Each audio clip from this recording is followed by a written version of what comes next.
Welcome to the Books Cafe, your literature program on KBC English Service. I'm your host, Khainga O'Okwemba. The Books Cafe is a cutting-edge program in the world of literature where we talk to writers and explore contemporary literary issues. Today, we bring you the first of the Books Cafe's special edition, live from Cairo, Egypt, where writers, intellectuals, scholars, and artists from diverse orientations and from more than 22 African countries are meeting at the Second Cairo International Conference on the Interaction of African Cultures, sub-themed Identity in African Literature and Arts. This conference is organized by the Supreme Council of Culture, what Kenyans would call the Department of Culture under the Ministry of Sports, Culture and the Arts, and it is sponsored by the Egyptian government. The first Cairo International Conference was held in this beautiful city in 2010. Then participants were grappling with the question, the African writer and the challenges of the time. I was privileged to be part of that gathering, and today returning to this land of the pharaohs 5 years later to a very warm reception and hospitality by the Egyptians. I am here seated with the Egyptian intellectual and the architect of this huge Pan-African conference, Professor Helmy Sharawy. Professor Helmy begins by talking to us about the significance of this conference. Yes, the conference is under the title of Interaction of African Cultures, because we don't speak about conflicts, about domination, about all these things.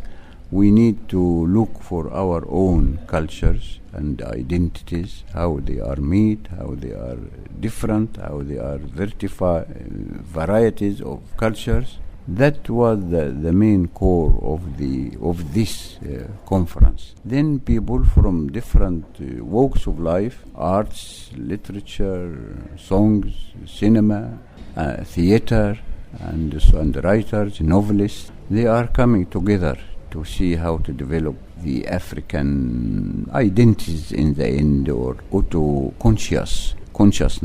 The other idea behind our thought and behind the whole event is that in this atmosphere of extremists, of violence, of fanatism, either fundamentalism, religious fundamentalism, or sometimes different reasons, how can we confront this situation, in human situation, cultural situation, is by arts. And we consider that if you will elaborate the expression by arts, literature, theater, cinema, that will absorb the youth, the young generations, who found that radicalism in different way, as they are feeling excluded from the societies, they are feeling alone, deserted.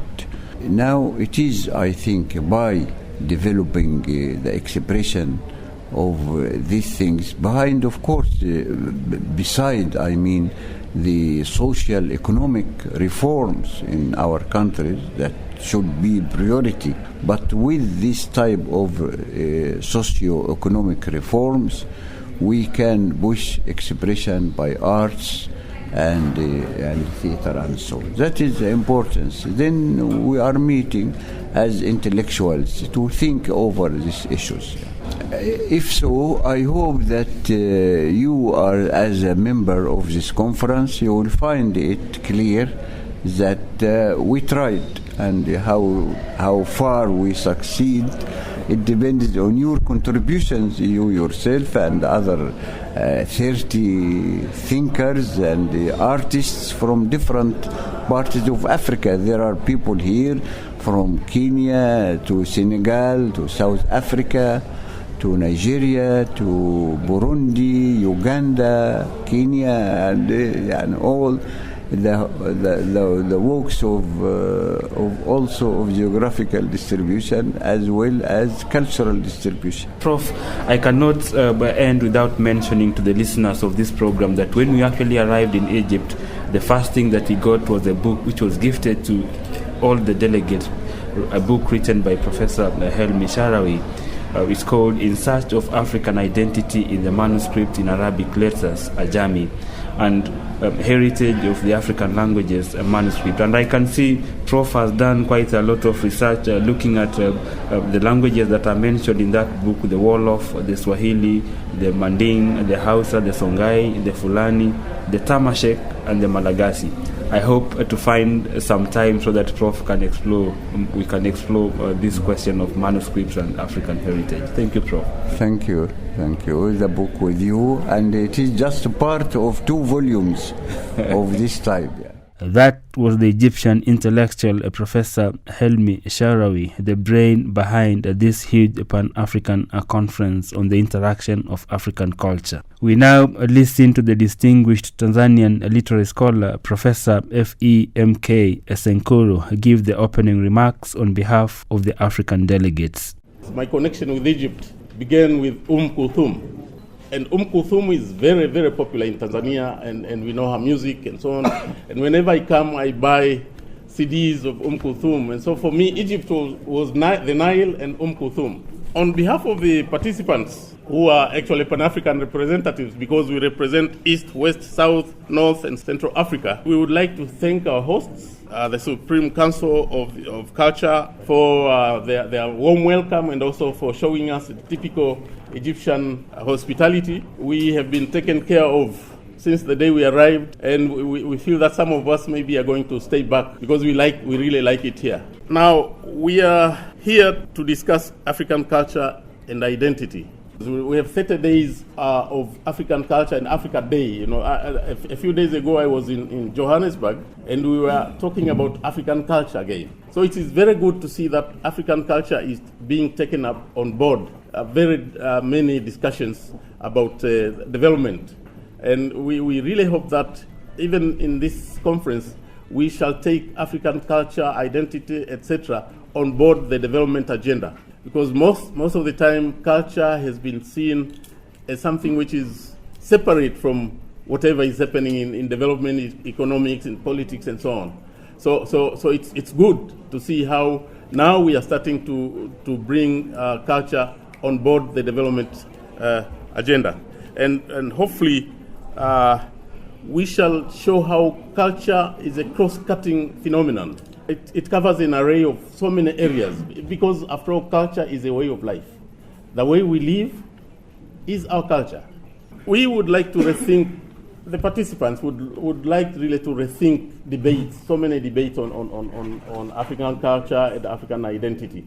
And we think that we have already started, in fact, the debates, even during coffee breaks and teas and so on. Yesterday, we almost had some blows among us, talking about African identity, language, for example, the issue of language, the issue of Pan-African language, etc.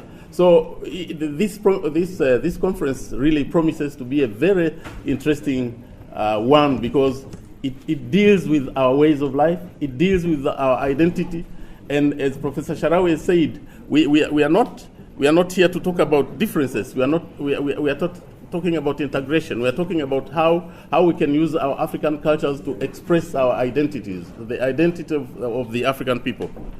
Again, I would like to bring some fraternal greetings from Codestria, the council which we represent with Professor Sharawy.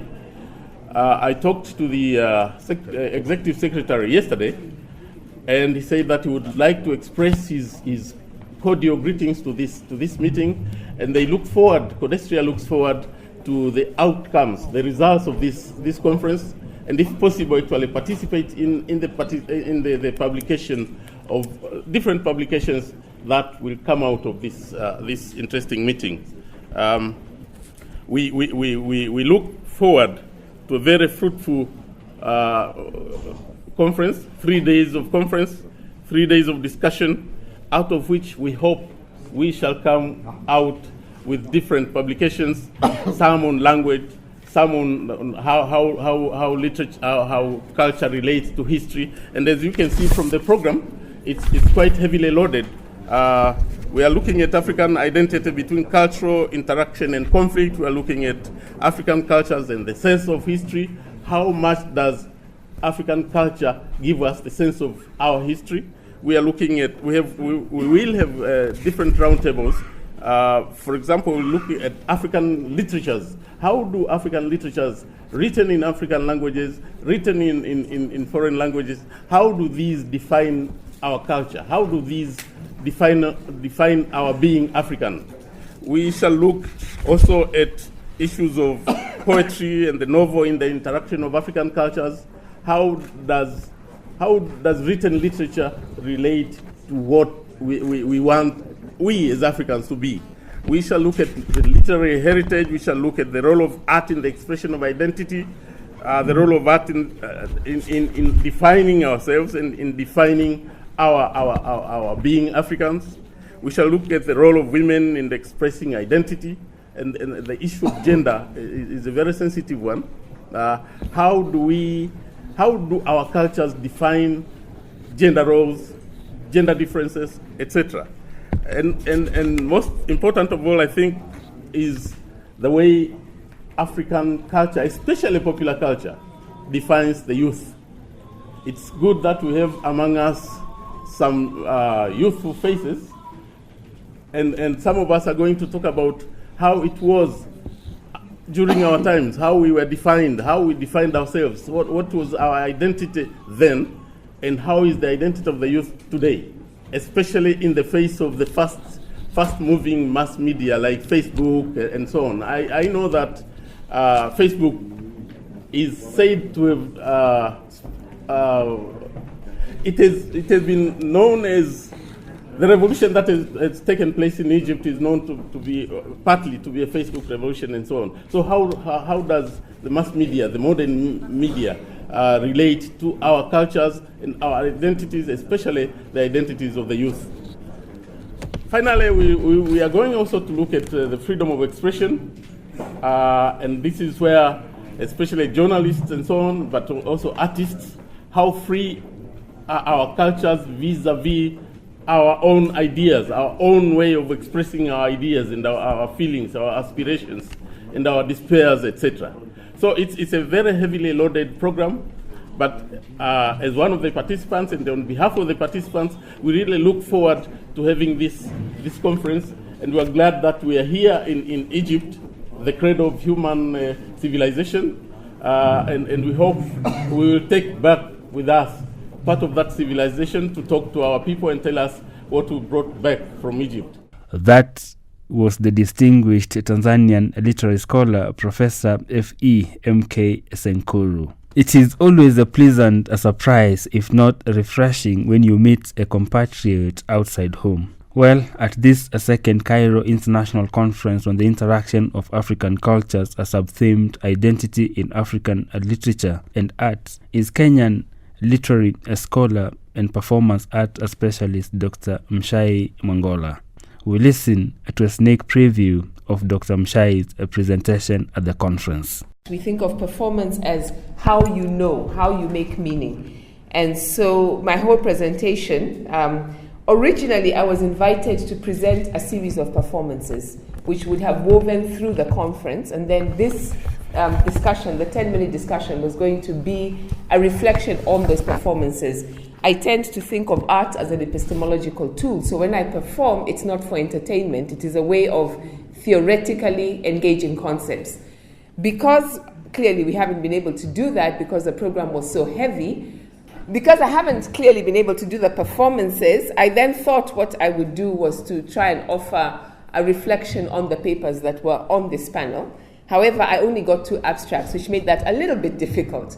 So what I'm going to try and do is to combine the two. I'm going to give you the concepts that I work with, and then offer some questions that perhaps can be put into conversation with all the different presentations that also give you a look into how we work as performance scholars. So the first thing I will do very briefly is just to give you the context out of which I was drawing the performances. The performances came from a program that we called May I Grow as Tall as My Mother, that was presented at Northwestern University in the US. It's been the first of a series of performances that I have since continued to present. And what I do in these presentations basically is to present from performances of African women's writing. Originally, when I came up with this program, it was for the Black History Month. And as you know, Black History Month is celebrated in the United States in the month of February. And it came when a number of us who were African faculty and staff and students noticed that Black History Month tended only to present the Black diaspora. So we wanted to make the point that Black history is African history and African history is Black history, to put it, to simplify it.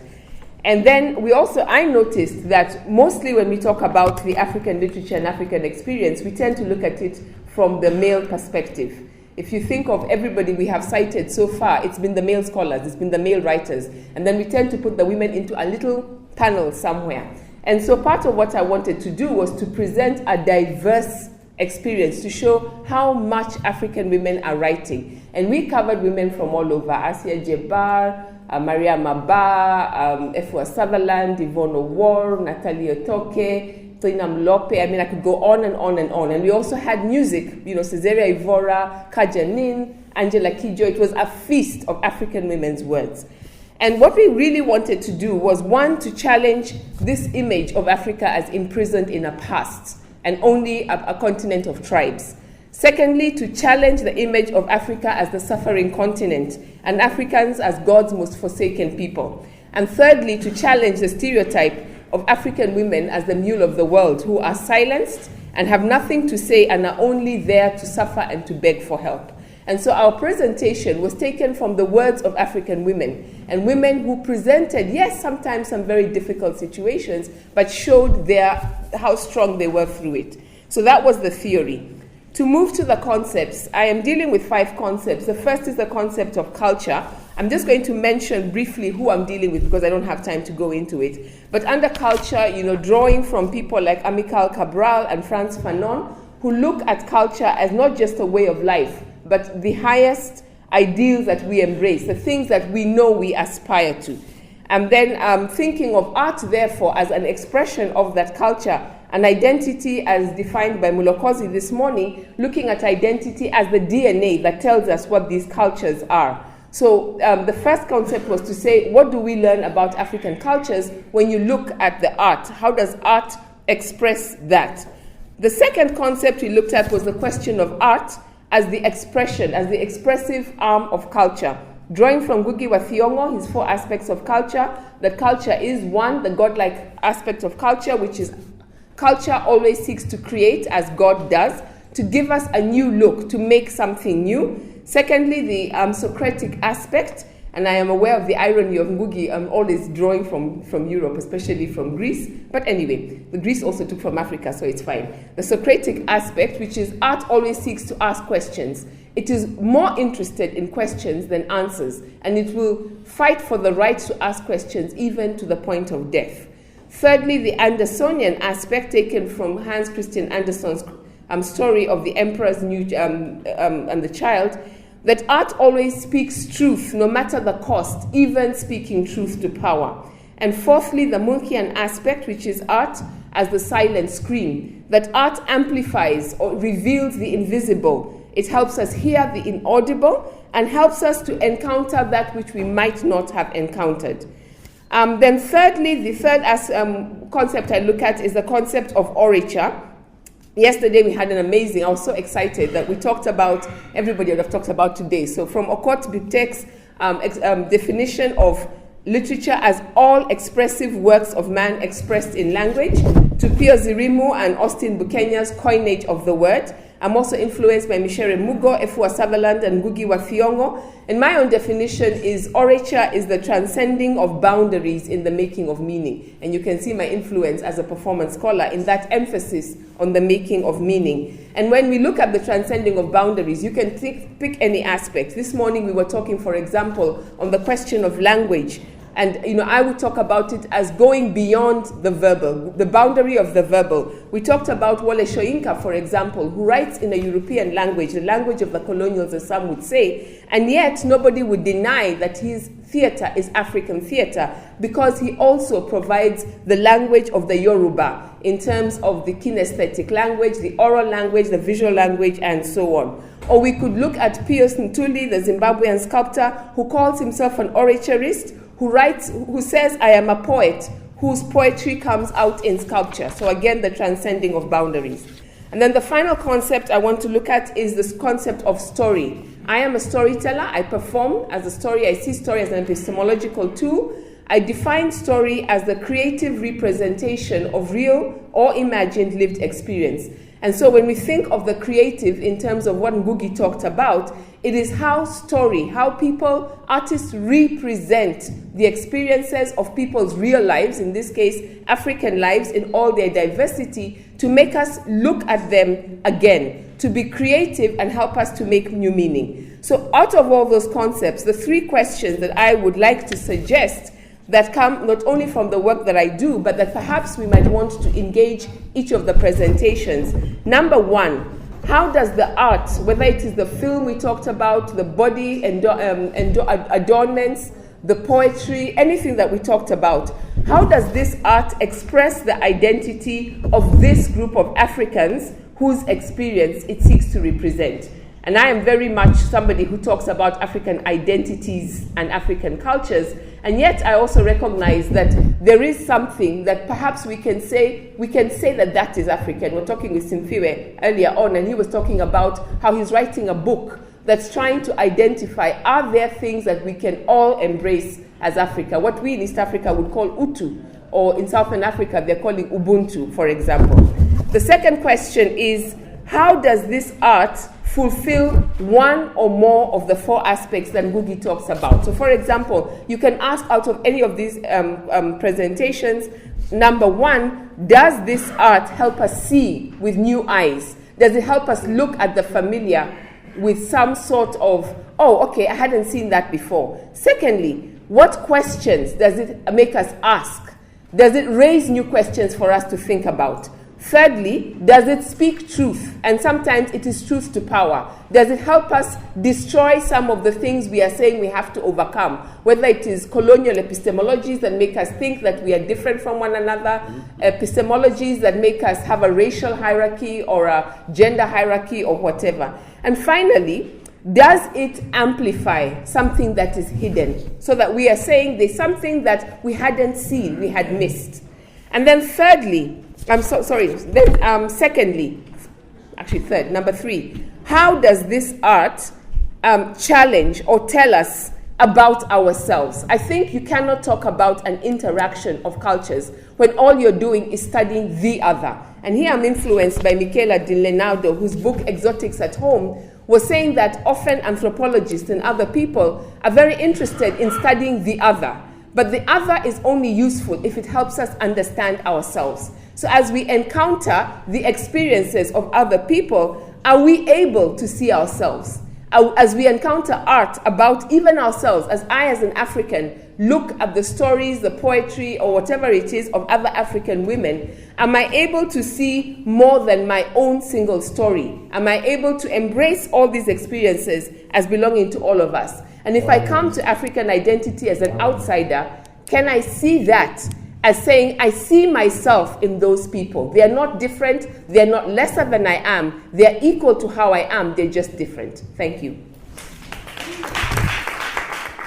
That was Kenyan literary scholar Dr. Mshai Mwangola giving her presentation at the Second Cairo International Conference on the interaction of African cultures, a sub-themed identity in African literature and arts. If you are just tuning in, this is a special edition of the Books Cafe coming to you live from Cairo, Egypt, where writers, intellectuals, scholars, and artists from diverse orientations and from more than 22 African countries are meeting at the Second Cairo International Conference on the interaction of African cultures, a sub-themed identity in African literature and arts. The conference is organized by the Supreme Council of Culture, what Kenyans would call the Department of Culture, under the Ministry of Sports, Culture and the Arts, and it is sponsored by the Egyptian government. One of the issues that has over the years remained of significant concern, especially to African literary scholars and cultural activists, has been the question of language. The great African writer Chinua Achebe has written quite extensively on this matter in his book of essays, The Education of a British Protected Child. In this book, the celebrated Nigerian novelist responds to renowned Kenyan writer Ngugi wa Thiong'o's Decolonizing the Mind, a book in which Ngugi comes out as the most visible campaigner of writing in African mother tongues. How do we address the language issue in a multilingual, a multicultural environment that is Africa? Well, I have just walked outside the conference hall to dialogue with two African writers who presented papers on language. First, we talk to Malawian writer Alfred Msadala.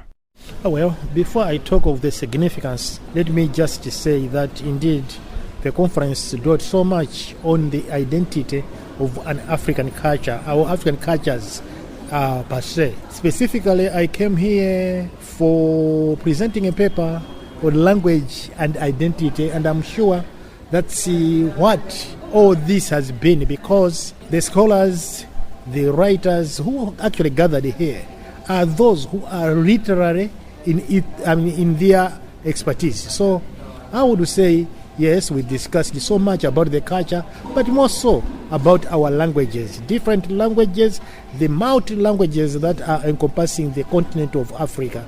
And to me, this is such a situation that has never happened, and I think I must pay gratitude to the government of Egypt for actually consolidating all these writers into a pool, into one place, and discuss about Hausa, Fulani, Swahili, Chichewa, Isizulu. So you can see how it is. Yes. What is the significance of a conference of this magnitude? What is it that you've taken, or what is it that Africans should learn from the Supreme Council of Egypt? In fact, Africa is a one continent. That's the first issue that we should look at. We've seen, or we have been divided, you know this, that we even have regions like Francophone, Lusophone, Arabophone, Anglophone.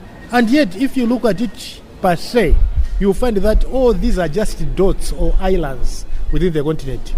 For example, you look at Nigeria, and you say Nigeria is Anglophone. Next door, which is Cameroon, is Francophone. Then you come to the other end, you find that it's a Portuguese-speaking country. Therefore, it's a Lusophone.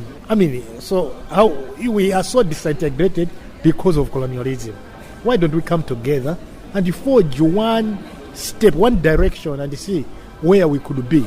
Otherwise, we seem not to be working together because of this stratification. And I'm sure this one, if there have been efforts before, this could be a unique one. And I'm so positive if this is repeatedly going to be happening, then we are set for a course, I should say. What was the thesis of your presentation? Okay.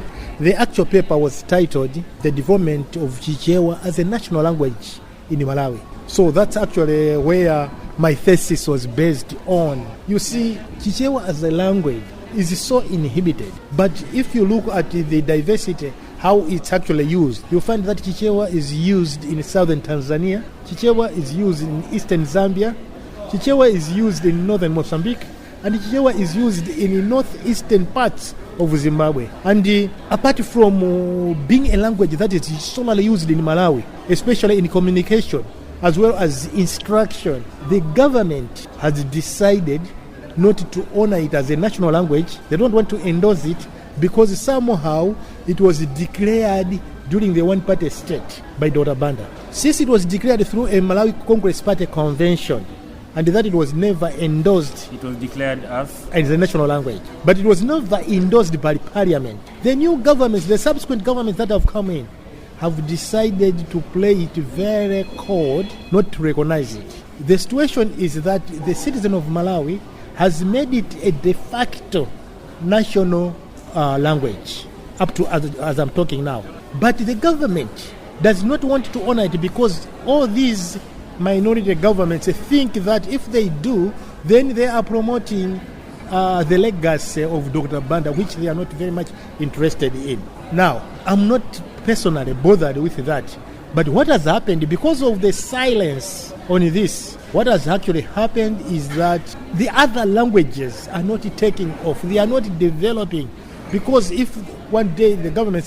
let's promote Yao. It would be taken as if it's a political move. So what they have seen, they have just kept quiet. As a result, we are not even developing other indigenous languages. You know very well that we have been talking about mother tongues, especially when we meet in our forums, wherever in the world. What are we doing about mother tongues? The problem in Malawi, we do not know what we are doing about it, and we have just kept silent. We are offload, and we don't want to forge ahead. You know, the question of language is it's a political question, and language is also very political. Political, yes. Because I want to engage you on this. Yes, okay. That in Ghana, for example, we know that the Akan language is the most dominant. Yes, spoken by more than 80% or even 90% of the population. Exactly.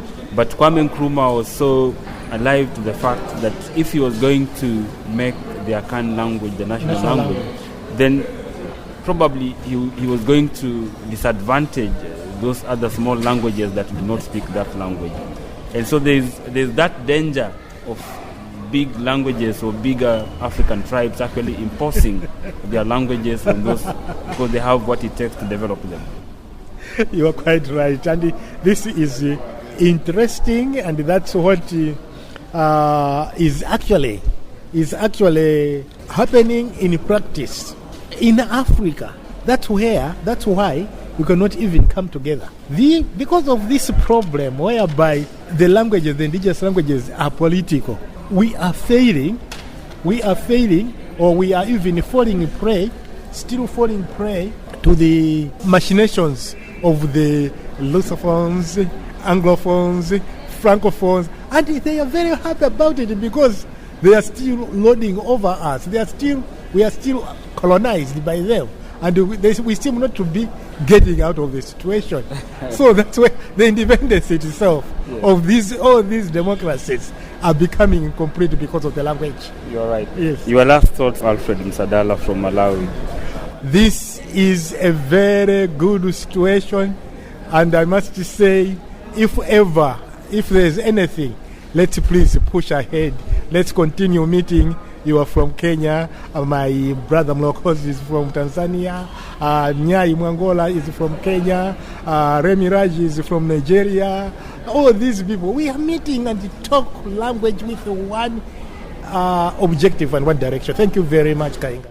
That was Malawian writer Alfred Msadala sharing his thoughts on the language debate in Africa. With me now is distinguished Tanzanian scholar Professor M.M. Mlokozi. Professor Mlokozi presented a paper titled Language, African Identity and Pan-Africanism. But first, the Tanzanian academic begins by sharing his thoughts on how gatherings such as this among Africans are important. It underscores the issue of language and identity and the culture generally, and their place in the development and even in the destiny of the people of Africa. Mm-hmm. So that's why such conferences are important. Now, when you look at the topic of the discussion, the conference actually created around the interaction of African cultures. What would be your thoughts on the choice of the topic itself?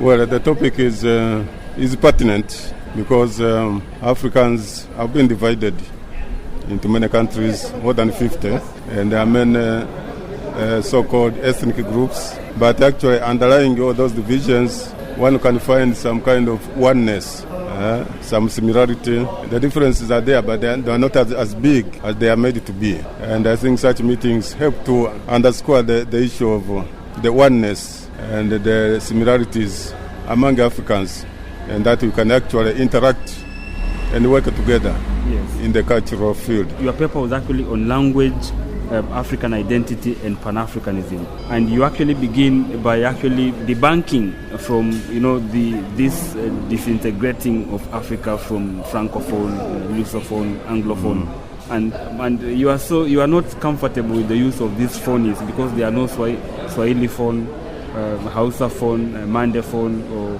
Nguni phone, Arabo phone. So, Prof, if you could just take us through your paper, your presentation. I was actually tracing the evolution of the idea of Pan-Africanism and trying to show that from the beginning, in the 19th century, the forefathers of this idea did not really take on board seriously the issue of language. They considered culture, they considered politics, particularly political liberation, political unity. They considered economics, but language as such was not given enough emphasis. And this has gone on for the 8 congresses they held. The last one was, I think, this year in Ghana. The first 7 from 1900 did not really consider language in their resolutions. When you talk of 8 congresses, which congresses are we talking about?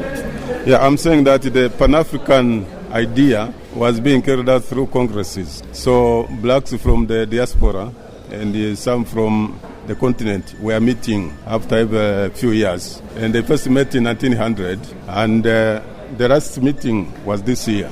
That was the 8th meeting. In 1945, they had one of the most important meetings because it was really attended by people like Kenyatta, people like Nkrumah, people like Banda, and a lot of other African, Pan-Africanists from the continent. And that was the time when the idea was taken over by people from the continent, because before then it was mainly being expressed by people in the diaspora. So what I'm saying is that all these congresses were about the liberation of Africans from slavery, from colonialism, but they never really considered the issue of language. In fact, many of the founding fathers were trying to promote French and English, saying that we can only develop if we accept French and English. So the last one this year has some resolutions about language, fortunately, although they are not very deep enough, but they touch on language, particularly the use of language in the media and so on, but not fundamental. I mean, language as a fundamental aspect of the identity of the black people. Listeners, this is the Books Cafe, and this is a special edition that is coming to us live from Cairo, where African writers and intellectuals and thinkers have actually been meeting to rub their minds on the question of identity, culture, and Africa. And with me is the very distinguished Tanzanian scholar, Professor Mulokozi. You've just underlined the historical, that's actually coming up from that, not a very good premise, where language was not given a lot of attention, as it were. Then after underlying, that historical, the history from where we are coming from when it comes to language and Africans. So then what, Professor? Well, the idea is that although we started on the wrong footing, we can still do something. It is not too late. So what I was saying is that as we move on towards remembering Africa, using Ngugi's words, remembering, because we have been dismembered. Now we want to remember. As we move towards that end, I think we should take on board the issue of language, because language is what cements the various groups in Africa into one big nation of Africans. You can unite us geographically, politically, and so on, but eventually we shall need a language which will be part of our union as an African people. So I was trying to say that it is still possible for us to work out the possibilities of having an African language. That doesn't mean that we should abolish the other languages, no. It means that as Africans, we could have a language, and this was proposed by people like Wole Soyinka, O'Okwemba in the 80s and 70s. So it is not a new idea. And once we have a language, then we can also work out how to teach it and spread it. Once we select it, spread it among Africans, teach it in schools, and then we can have these European languages as languages of international communication outside Africa when you want to communicate with other people. That can be possible. What would be the criteria, for example, of selecting from the many thousands of African languages just coming up with one? Don't you think that the languages of the communities that will be left out, they'll feel that they are being now dominated by this particular ethnic group that will provide that language? Well, I think the criteria were given by O'Okwemba and Soyinka very well in the paper. I've quoted them in the paper. But the issue that if you are serious about unity, you must accept to lose a few things and gain a few things. You cannot have everything to yourself. For instance, we have our capital in Addis Ababa. Why are we not complaining that it is not in Nairobi or in Dar es Salaam? We selected it and it's fine. It is doing its work. We can also select a language based on linguistic and the other criteria. I think O'Okwemba said that the language should be one which is recognizable among other Africans, indigenous to Africa. When I say is recognizable, it means that it is similar to many other African languages, so that once you learn it, you feel that you are not learning an entire new language, just as we are learning English and French. They are completely different from our languages. But Kiswahili is, if we choose Kiswahili, is based on the Bantu. It's a Bantu language. And it means that more than half of Africans south of the Sahara would recognize Kiswahili as being similar to their languages in terms of syntax, vocabulary, basic vocabulary, and so on. Mm-hmm. Earlier on, you did mention the distinguished Kenyan literature scholar, Professor Ngugi wa Thiong'o. Yeah. Of course, this is not the position taken by Professor Ngugi when he actually wrote Decolonizing the Mind and actually saying farewell to the use of English and French or those foreign languages. Mm-hmm. So this is not the proposition that you are putting across, is not the Ngugis that everybody should write in their mother tongues. Yeah, Ngugi was proposing recognition and use of our mother tongues. I'm going beyond that. The mother tongue is okay, and people should use them. But I'm talking about a Pan-African language, which will not be instead of the mother tongues, but it will be in addition, so that if I meet someone who is not a speaker of my mother tongue, we can converse in Kiswahili or in some other language which will be chosen. Mm-hmm. Yeah. So how are scholars and intellectuals actually working towards the realization of this dream? It is still an idea. We have the African Union, which has been working on the issues of language up to now. And they have had a number of resolutions, one of which is to have, they have selected, I think, a few African languages for use in the Union, in the activities of the African Union, in the African Parliament, and so on. And Kiswahili is one of them. Mm-hmm. So they also have an idea, although the implementation is not going very fast. Mm-hmm. But they do believe that we need a language, because they have been using European languages up to now, plus Arabic. So now they are saying, why not also an indigenous language like Swahili, mm-hmm. which is spoken by more than 100 million people right now. Mm-hmm. So you're actually saying that the idea is there, but the process is slow. Very slow, yeah. As a scholar, a very distinguished African scholar of language, what would you say, what should be the next step forward? Moving forward, Professor, what should we do? I think as scholars, we should encourage the teaching of an African language of wide communication like Swahili in our universities to start with. And later on, and also in our schools, particularly secondary schools, high schools, which is happening actually. Swahili is taught in many countries, in high school and the university. So that could be a starting point as scholars. But of course, we need a political decision on that. Prof, thank you so much. But before you go, I know you are just about to catch your flight from Cairo. Yeah. Your final thoughts, Professor, your final thoughts.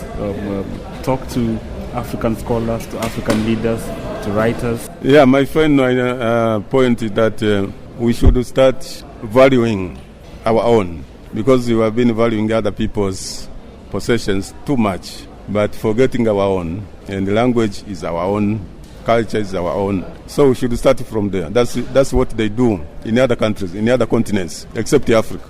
That was the distinguished Tanzanian scholar, Professor M.M. Mlokozi, making a passionate appeal to Africans to adopt a Pan-African language. That brings us to the end of the Books Cafe program live from Cairo, Egypt. Next week we bring you the second edition of our special Pan-African radio programs, where African writers and thinkers engage in intellectual discourse. What the late Kenyan professor of political science, Professor Ali Mazurui, would call a duel of the minds. I was your host, Khainga O'Okwemba, and the producer of the program was Jared Ombui. Till next time, it's goodbye for now.